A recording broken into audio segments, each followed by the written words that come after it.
So ito po ang ating pong Maxi Cosi Street Travel System. Okay, so 2-in-1 po siya. Meron po siyang kasamang car seat. Ayan, yung kanyang car seat is Myco 12 baby capsule. Okay, so imported mold pull out from Australia, never been used. Okay, yan, so demo unit only. Ayan, meron po siyang kasamang original box. So meron din original box na kasama si Myco 12 baby capsule, and then meron din po siyang kasamang manual and then car seat connector. Okay, so meron din po tayong kasamang Maxi Cosi Leica carry cot. Ayan, so pwede po siyang 3-in-1. Okay, so pwede rin po siyang stroller lang with car seat.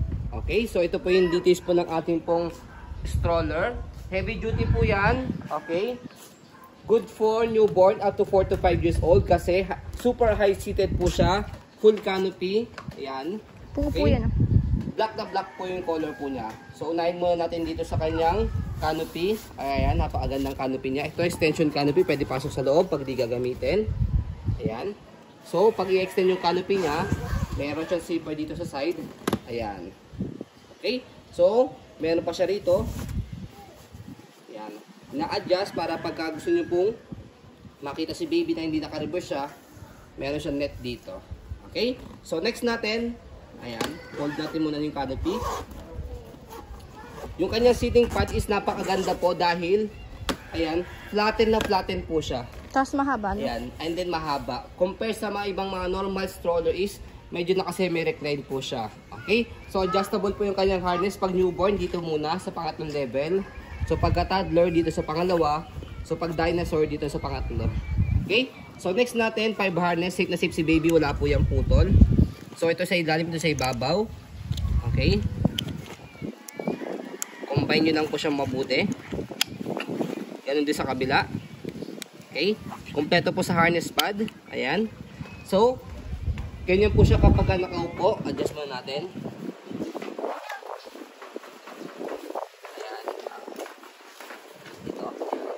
Siya kapag nakaupo. Pag naman po nakahiga, angat natin to, flatten natin siya, and then dito sa likod. Ayan. So you can see, mahaba siya. Okay? So next natin is yung kanyang handle, front handle. Okay? So pe-press lang po yan dito sa gilid, left and right. Kahit isa lang po tanggalin po sa kanya pag ilalagay si baby. Okay? So next yung kanyang footrest sa pakan ng paa. Okay, and then yung gulong, yan, wala tayong masasabi dyan. Okay, easy to maneuver, nag-swivel. Kung gusto nyo pong one way lang sa likod, meron po siyang ini-slide. Yan, makikita nyo sa likod yan, dito. Yan, ang purpose niya, hindi na siya mag-swivel kapag i-heli si baby. Okay, so pwede kayong maglagay dito sa harapan, sa basket niya. Kinagandahan po dito hanggang 22 kg po yung kanyang basket. So marami kayo pwede mailagay po dito, wag lang overload. So kung meron kayong mga small puppy, pwede rin po lagyan po yan para hindi na kayo bumili ng dog stroller. So body frame po sa right side, yan po yung details niya. Black na black color po siya.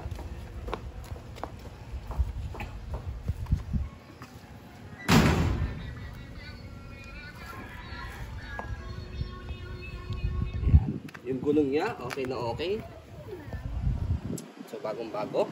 So sa likod, ayan. Okay, yung gulong, okay na okay. Stopper, ang ganda ng stopper nito kasi one click lang pababa. Ayan, ay stop na siya. One click paangat, go na siya. Likod niya, basket. So meron siyang pocket dito. So dito siya ina-adjust. Press lang to paangat, and then depende sa adjustment po ninyo kung paano pong adjustment ang gusto po ninyo. So next natin is yung kanyang handle. Yan, ang ganda ng handle niyan. Leather siya. Yes, okay. So body frame naman po sa kabilang side, sa left side. Yan po yung kanyang details.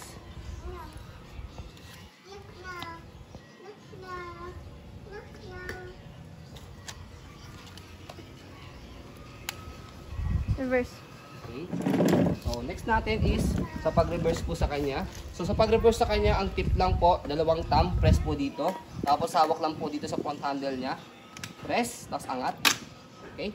So reverse natin. Make sure na nakashoot din po siya mabuti rito. Saka sa kabilang side. Ayan. Okay. So nakalock na po siya, nakalubog na siya mabuti. So ganyan po yung itsura niya kapag naka-reverse po siya. Ayan. Okay. So sa pag-fold naman po sa kanya, ayan. Para siyang nunay style pag pinold po siya. Balik lang muna natin tong One hand folding yan eh. Ano sa box? Pero hindi lang po namin syempre one hand fold po para hindi po siya magasgasan. Okay? So, ayan. Press po ito pababa. Ayan. Ayun Pababa siya. sa box. Okay?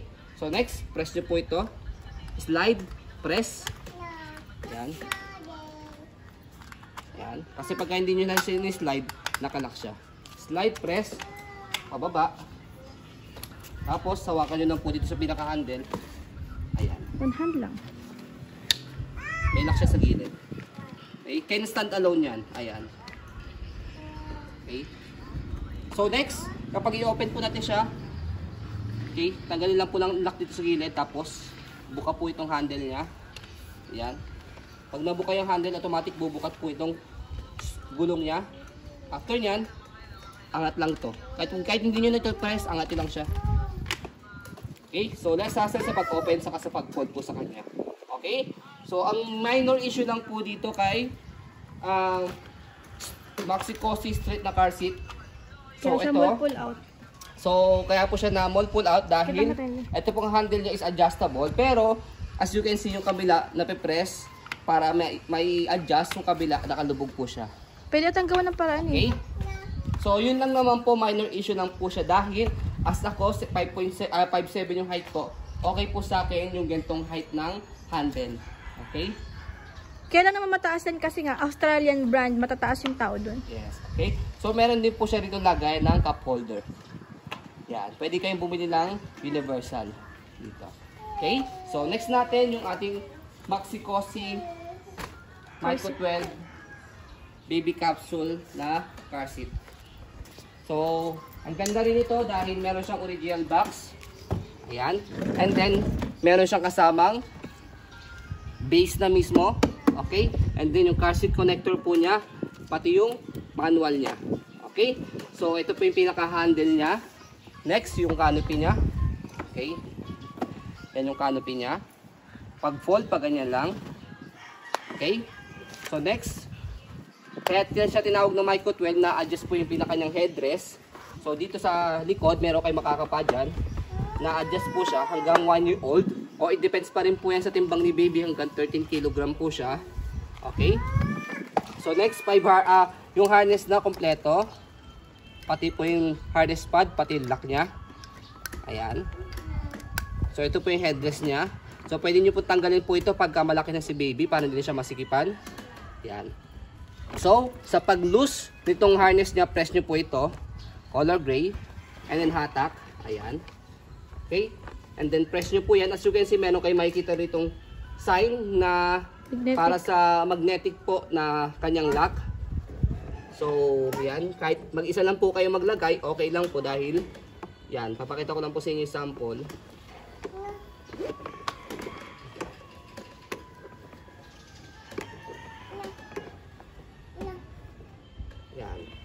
Namamagnet po siya. Okay. Yan. Okay. So, nandiyan na si baby. Lagay nyo po yung kamay niya rito. Lock nyo po dyan. Yan din sa kabila. Okay. After that, hatakin nyo lang po ito para mag-tight siya. Yan. Make it sure na tight po siya mabuti para if in case na magkaroon ng accident, safe po si baby na naka-intact po sa car seat. Okay. So, ayan po yung kanyang colorway. So, may design po siyang ganyan. Okay. So, sa handle niya, press nyo lang po ito pagka i-adjust po ninyo. Ipo-pull down po ninyo. Okay. So, next, sa pinaka-base po tayo. So, open natin yung base. So, sa pagtanggal po nito, press nyo lang po ito. And then, angat. Yan. Okay. So, by the way, meron expiration si car seat kapag meron kasamang base. Okay. So, 2022 ang kanya manufacturing date. So, ang expiration po niya is hanggang 10 years po. Okay? So, matagal nyo pa po siya magagamit. Okay? So, ayan. Dito siya hinahatak. Pagka tatanggalin po ninyo yung car seat. Meron naman pong sign po yan na color red, nakalock po siya. Kapag color green, pwede siyang tanggalin. Okay? So yan. Yan po yung kanyang details. Ito po yung kanyang ilalim. Okay? Yan. So sa paglagay naman po, pakita muna natin yung box. Yan. Suitable for low birth weight babies. Yan, lightweight and fully featured. Travel system compatible. So yun po yung sinasabi ko po na nilalagay po sa ating stroller. And easy 3-step belt installation system. So yung kanyang manual, yan, is nandito po sa likod sa paglagay po ng car seat sa car. Pati na rin po sa pinaka stroller natin. Pero i-demo ko na rin po yun. And then, pwede rin naman po dito sa manual. So sige, lagay muna natin dito sa stroller.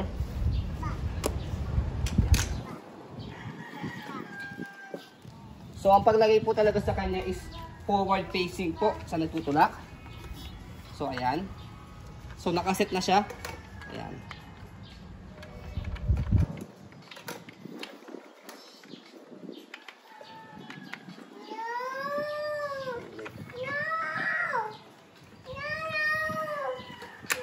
Ayan. May nakasulat naman yan right. Tapos dito, right.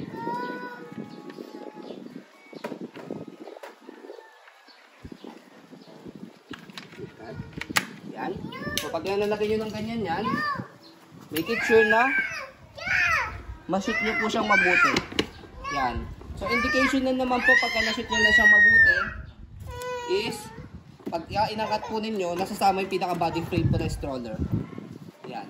Okay? So as you can see, ang kinagandahan pa po lalo sa kanya is Sobrang taas. napakataas niya. Okay? Napakataas ang ganda. Yan. Kaya, nung nagkaroon kami ng stock na ganito, saglit lang nabenta kagad sa amin. Okay, kasi bihira kami magkaroon ng ganitong stock na travel system na 2-in-1 po siya or 3-in-1 na pwede pong mayroong Maxi-Cosi Laika carry cot. So, yan. Okay, napakaganda po yan. Okay na. Okay, so sa mga naghahanap po ng stroller na brand new condition o close to brand new condition po na mayroong box, mayroong manual, kompleto po siya, na mas mababa po sa brand new price o sa original price, baka ito na po yung para po sa inyo. Okay? So next natin yung Laika carry cot po. Yan. So meron po kami po nitong separate video and picture. We send din po sa inyo kung interesado po kayo sa 3-in-1. Okay? So yung 3-in-1 price po namin, stroller, car seat, pati po itong carry cot is 24,999. So yan, sobrang mura na po niya from the original price po niya ng brand new price. And then kapag naman po stroller with car seat lang is 20,999 lang po. Okay? So ayun po, as you can see, very detailed po kami mag-video. Lahat po yan may box. Okay? So ayun po, as you can see, very detailed po kami mag-video kasi siya policy po namin. No refund, no exchange, what you see is what you get. So yun po, maraming salamat. Have a nice day and God bless po.